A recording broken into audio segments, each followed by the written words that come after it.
শীতকাল মানে পিঠে পুলি, তাই আজকে চিতই পিঠে রেসিপি নিয়ে চলে এসেছি। পিঠেগুলো নরম তুলতুলে হয়েছে আর কেমন জালিদার হয়েছে। পিঠেগুলো বানানোর জন্য নিয়ে নিচ্ছি 2 বাটি সেদ্ধ চালের গুঁড়ো, শুকনো চালের গুঁড়ো, দিয়ে স্বাদ মতো লবণ।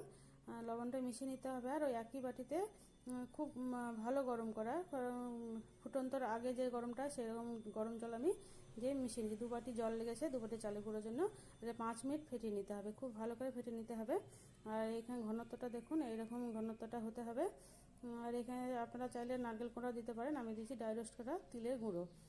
এখানে আমি বানিয়ে নেবো পিঠেগুলো, তখন একটা তাওয়া বসিয়ে দিচ্ছি আর একটু সরষের তেল দিয়ে দিলাম।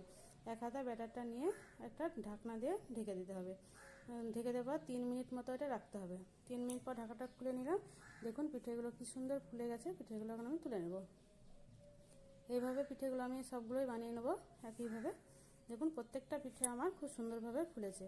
আপনারা এইভাবে বাড়িতে বানিয়ে নিন আর সকলকে